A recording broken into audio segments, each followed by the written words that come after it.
একেবারে গোদা বাংলা ভাষাতে বলতে গেলে শুভেন্দু অধিকারী ঢপের রাজনীতি করছেন। পাশের রাজ্যে 50 টাকা আলু বিক্রি করছে, সেখানে আগে 10 টাকা করে আসুক। রাজ্যের বিরোধী দলনেতাকে কটাক্ষ শোভনদেব চট্টোপাধ্যায়। হু হু করে নিত্য প্রয়োজনীয় সামগ্রীর দাম বাড়ছে। দ্রব্যমূল্য বৃদ্ধির প্রতিবাদে শুক্রবার বিধানসভায় ওয়াকআউট করে বিজেপির বিধায়কেরা। বিধানসভার গেটে অভিনব বিক্ষোভ দেখায় পদ্মশিবির। বিরোধী দলনেতা শুভেন্দু অধিকারীর উদ্যোগে প্রতীকে সবজি বিক্রি করা হয়, 10 টাকায় আলু বিক্রি করেন তারা। শনিবার উত্তর 24 পরগনার খড়দাহ পুরসভার তরফে এলাকার মাধ্যমিক উচ্চ মাধ্যমিক পরীক্ষায় কৃতি ছাত্রছাত্রীদের সংবর্ধনা সভার আয়োজন করা হয়। আর সেই অনুষ্ঠানে প্রধান অতিথি হিসেবে উপস্থিত ছিলেন রাজ্যের পরিষদীয় দফতরের মন্ত্রী শোভনদেব চট্টোপাধ্যায়। সেখানে এলাকার ছাত্রছাত্রীদের একে একে সংবর্ধনা দেন মন্ত্রী।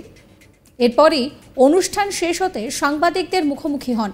রাজ্যের বিরোধী দলনেতা শুভেন্দু অধিকারী বলছেন 10 টাকা করে আলু দেবেন, রাজ্য সরকার ব্যর্থ। সাংবাদিকদের এই প্রশ্নে মন্তব্য করতে গিয়ে রাজ্যের বিরোধী দলনেতা শুভেন্দু অধিকারীকে কটাক্ষ করলেন শোভনদেব।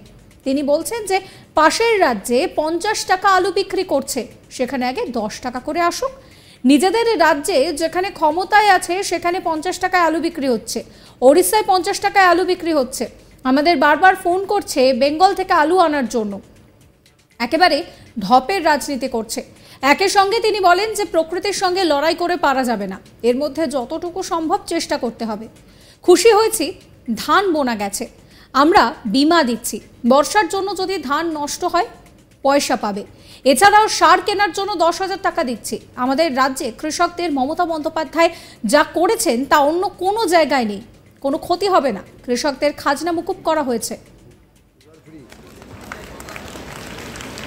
শিক্ষা খড়দা পৌরসভার আমাদের শিক্ষা দপ্তরের ভারপ্রাপ্ত সিআইসি শ্রীমতী নন্দিতা সিনহা মহোদয়া উপস্থিত আছেন।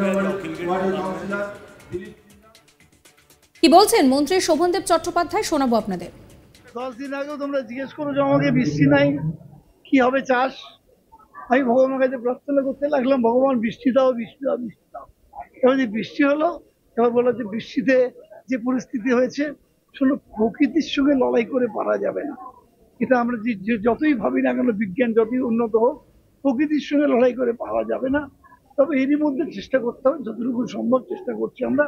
আমি একটু খুশি হয়েছি যে আমার ধানগুলো বনতে পারছি।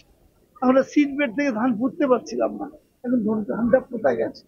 এই বৃষ্টিটা আমার মনে হয় দীর্ঘদিন হবে না, এটাকে আমরা সামলে নেব। শুধু বীমা দিচ্ছি আমরা। পশ্চিমবঙ্গ একমাত্র রাজ্য যেখানে কোনো শস্যের জন্য বীমা একটা পয়সা লাগে না, কোনো শস্যেতে বীমা করতে 1 টাকা লাগে না, সব রাজ্যে লাগে। আমাদের রাজ্যে মমতা বন্দ্যোপাধ্যায় বীমা দিচ্ছেন, যার দেরিতে বর্ষার জন্য যদি ধান নষ্ট হয়ে যায় পয়সা পাবে, যদি কি বলে খরার জন্য নষ্ট হয় পয়সা পাবে, যদি বৃষ্টির জন্য দেরিতে চাষ আরম্ভ করতে হয় পয়সা পাবে। অর্থাৎ বীমা করে দেওয়া হয়েছে। এছাড়াও 10,000 টাকা আমরা দিচ্ছি সারটার কেনার জন্য, যাতে সুবিধা হয়। 5,000, 5,000, 10,000 দুটো রবি এবং খারিফে। এছাড়াও কেউ মারা গেলে 2 লাখ টাকা দেওয়া হচ্ছে। 60 বছর বয়স হয়ে গেলে সে পাচ্ছে পেনশন। যদি পঙ্গু হয়ে পড়ে 45 বছরে, সে 55 বছরে সে পেনশন পেয়ে যাবে। আমাদের রাজ্যে কৃষকদের জন্য মমতা বন্দ্যোপাধ্যায় যা করেছে, ভারতবর্ষ এবং কেন্দ্রীয় সরকার কোনো রাজ্যে নেই। ফলে আমাদের রাজ্যে যতই টিভিতে দেখা চাষিরা কাঁদছে যে বৃষ্টিতে ভেসে যাচ্ছে, সব বীমা করা আছে। 1 টাকাও কেউ ক্ষতি হবে, 1 টাকা কারো ক্ষতি হবে। এবং খাজনা মকুব করে দিয়েছে মমতা বন্দ্যোপাধ্যায়, প্রতিটি কৃষকের জমির খাজনা পর্যন্ত মকুব। বলে আর কিছু, আর কি করা আছে। মেশিন দিচ্ছি আমরা, সাবসিডি দিচ্ছি আমরা। একটা বড় মেশিন কিনতে যদি 10 লাখ টাকা লাগে, সেটা 3 লক্ষ 4 লক্ষ টাকা আমরা দিচ্ছি, আমরা দিচ্ছি। আমাদের রাজ্যে কোনো কৃষকের কোনো জায়গায় কোনো ক্ষতি হবে না, আমি এটুকু বলতে পারি। রাজ্যের বিরোধী দলনেতা বলছেন 10 টাকায় কিছু আলু দেবো আমরা, রাজ্য সরকার ব্যর্থ, আমরা 10 টাকা কিছু আলু। তাহলে পাশের রাজ্যে তো 50 টাকা আলু বিক্রি করছে, সেটাই বিক্রি করুন, আগে 10 টাকা করে আসুন, করে এসে আপনি আচরি ধর্ম পরে শিখাও। নিজেদের রাজ্যে যেখানে শাসন ক্ষমতা আছে সেখানে 50 টাকায় আলু বিক্রি হচ্ছে, উড়িষ্যায় 50 টাকায় আলু বিক্রি হচ্ছে। তাহলে আমাদের ফোন করছে বারবার করে, আপনার আলু বেঙ্গল থেকে আসতে দিন, ওখানে 10 টাকায় বিক্রি করে এসে তারপরে বলবো এখানে 10 টাকা বিক্রি করবো। গিমিক, খুব গোদা বাংলায় বলে ঢপের রাজ্যে। বিধানসভার সামনে দাঁড়িয়ে শুক্রবার আলু বিক্রি করতে দেখা যায় শুভেন্দু অধিকারীকে। শুধু শুভেন্দু একা নন, এখানে সঙ্গ দেন অগ্নিমিত্রা পল, শঙ্কর ঘোষেরা, সঙ্গ দেন দলের অন্যান্য বিধায়কেরাও। আলুর চড়া দামে নাজেহাল রাজ্যবাসী। বিগত কয়েক সপ্তাহে রাজ্যের নানান প্রান্তে 50 কেজি টাকাতেও আলু বিক্রি হয়েছে। অন্যদিকে আবার আলু রপ্তানিকে তালা পড়ায় সেখানে পথে বসেছেন আলুর চাষিরা। দাম না পেয়ে রাস্তায় আলু ফেলে প্রতিবাদ করা হচ্ছে। এরই মধ্যে বিজেপি বিধায়কদের সঙ্গে অভিনব প্রতিবাদে নামেন শুভেন্দু অধিকারী। শুধু আলু নয়, অন্যান্য শাকসবজিও চড়া দামে বিক্রি হচ্ছে, এ নিয়েও চলে প্রতিবাদ।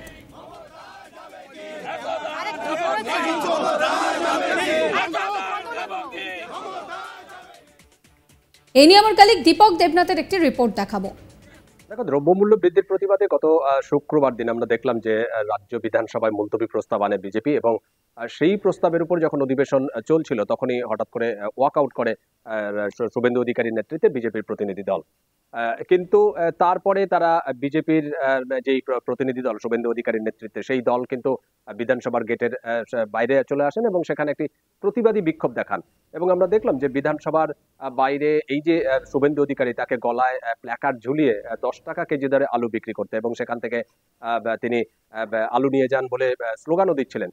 এবং সেই যে তার যে প্রতীকী প্রতিবাদ 10 টাকা কেজি দরে আলু বিক্রি করে, সেটা নিয়ে কটাক্ষ করেছেন রাজ্যের কৃষিমন্ত্রী শোভনদেব চট্টোপাধ্যায়। গতকাল আমরা দেখলাম যে খড়দায় একটি দলীয় অনুষ্ঠানে ছিলেন এই শোভনদেব চট্টোপাধ্যায়, এবং তিনি বলেছেন যে শুভেন্দু চট্টোপাধ্যায় যেভাবে প্রতিবাদ করছে বা প্রতিবাদের যে রাজনীতি করছে, সেটি গিমিক ছাড়া কিছুই নয়, এটা একটা ঢপের রাজনীতি। এবং এর একটি ব্যাখ্যা দিয়েছেন। তিনি বলেছেন যে পার্শ্ববর্তী রাজ্য, প্রতিবেশী রাজ্য উড়িষ্যায়, সেখানে 50 টাকা করে আলু বিক্রি হচ্ছে।